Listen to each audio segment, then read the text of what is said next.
Hey guys, welcome back to my channel. If you are just joining or if you're joining for the first time, my name is KAYIE'S Harrison. It's my pleasure to have you. And if you're here from the beginning, I want to say thank you for sticking around. Thank you for the support and just continue to show love. Those who are just joining, please remember to like my videos, subscribe to the channel, hit that notification bell so that you will not be left out when new content is posted. Today, we will be looking at fractions. And I know that fraction has caused so many problems for so many of us, and hope I will be able to help you out today. When we think of a fraction, we should think about an equal part of a whole. It's a part of something, but it must be equal. So fractions name equal parts of a whole.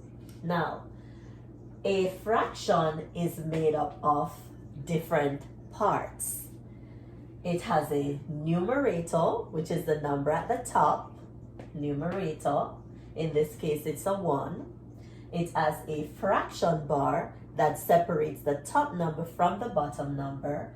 And it has a denominator, which is the bottom number. Now, my fraction bar is going across, but sometimes you might see it slanted. So it can be written like that as well. All right. Now, there are different types of fractions. And somebody might say, how is it naming equal parts of a whole when it can name equal parts of more than a whole?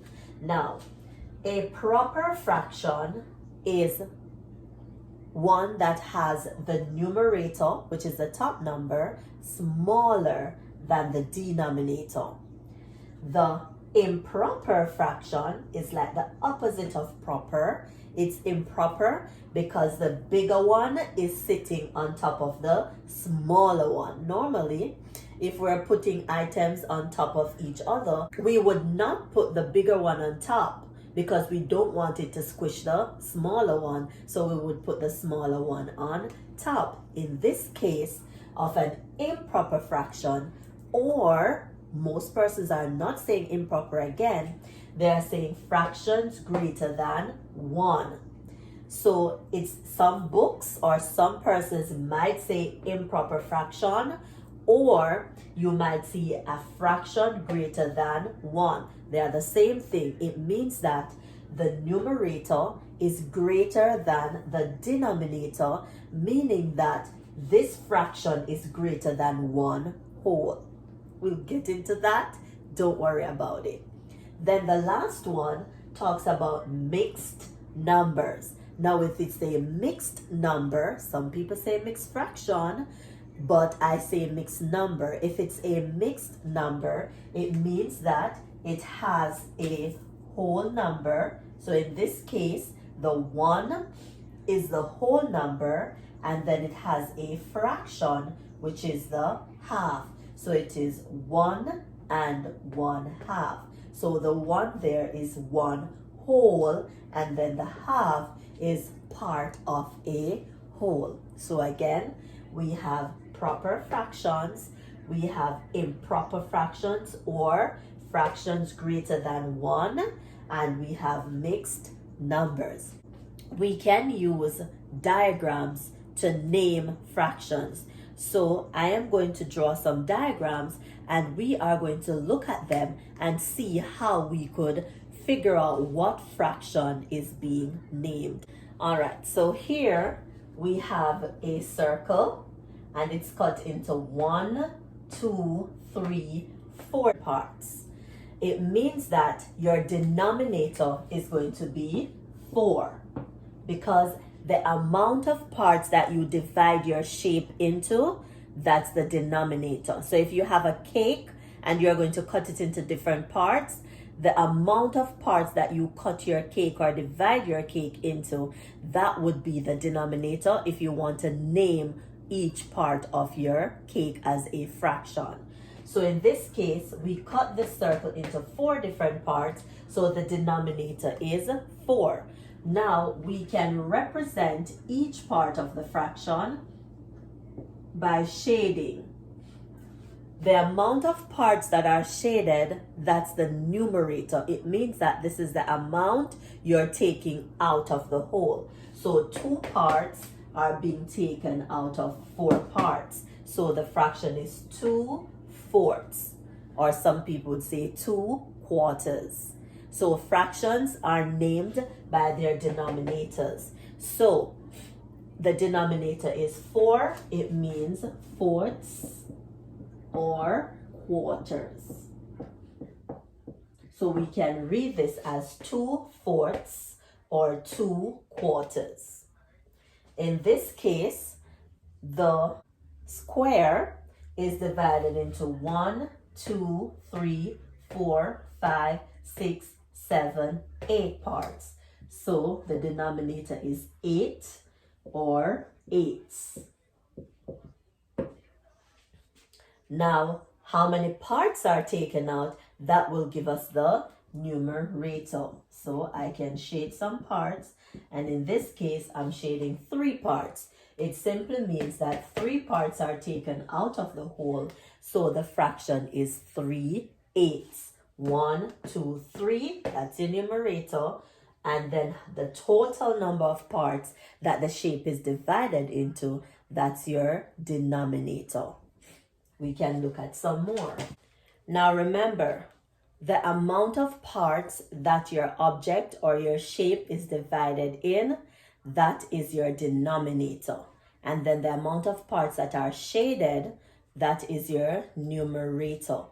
Remember, a fraction names equal parts of a whole. These shapes were not measured, they are not drawn to scale, and so they might seem as if they're not showing equal parts because they are not perfectly drawn. All right, so the first one, how many parts is that shape divided into? It's 1, 2, 3 parts, and that is our denominator. Good job. Now the amount of parts that we take out, that is our numerator. How many parts are shaded here? Only 1 part. So 1 part is shaded, so our fraction is 1/3. And the denominator 3 tells us that it is third. So 1/3. So each part of this shape is referring to 1/3, 1/3, 1/3. So how many thirds would make a whole? It would be 3/3. So 3/3 would be in 1 whole.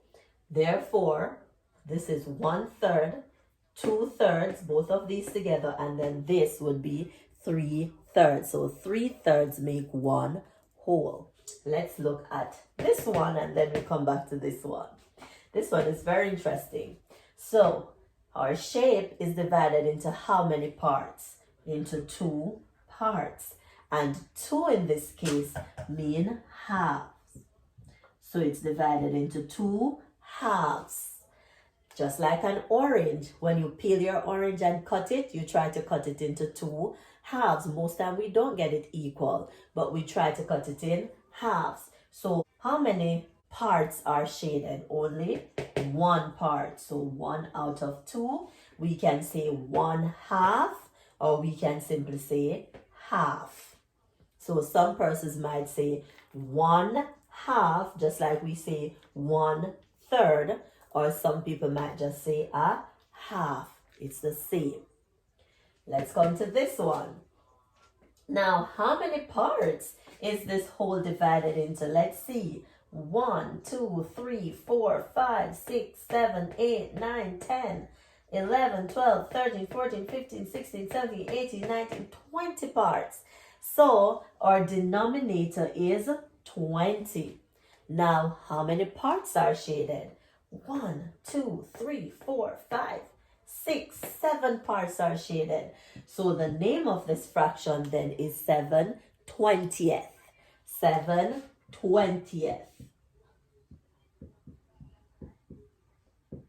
Okay, so 1/3, because 1 out of 3 parts is shaded. 7/20, because 7 parts out of 20 parts are shaded.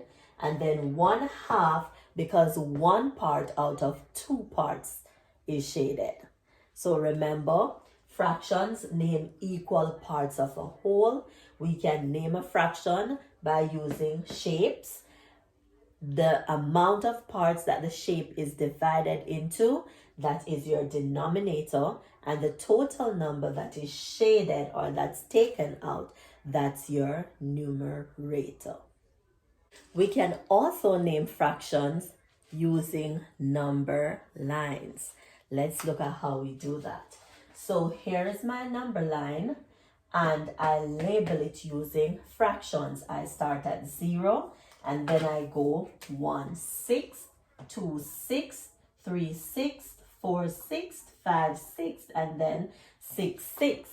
It means that my denominator is 6 because it's divided into sixths, right? So my denominator then is 6.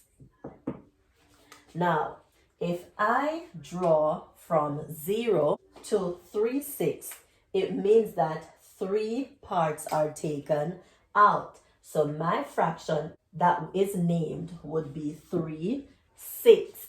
So 3/6 would be named on this fraction. But notice over here, it says right here would be 6/6, or how many sixths would make a whole? 6 of them. So this would be 6/6, or 1 whole. So remember, 2 halves make a whole, 3/3 make a whole, 4/4 make a whole, 5/5 make a whole, and 6/6 make a whole. So this one again, it's not divided into 6. This time it's divided into 4. So we know our denominator is 4. So remember, we can also say quarters. Fourths or quarters. Now, if I do this, it means that 3/4 are taken out. Here it is. Easy. 3/4 are taken out. So the name of my fraction here would be 3/4 or 3/4. Now, what would 4/4 represent? 4/4 would represent 1 whole. So remember, a fraction with the same numerator and denominator names a whole. Now that's it for today. But just remember, fractions are equal parts of a whole. Remember, the numerator is at the top, the denominator is at the bottom. And remember, when the numerator and the denominator are the same, then we are naming a whole. See you guys in our next lesson. Remember to like, leave a comment, share with everyone that you know. And if you have not done so yet, hit that subscribe button, hit that bell, and I'll see you soon. Bye.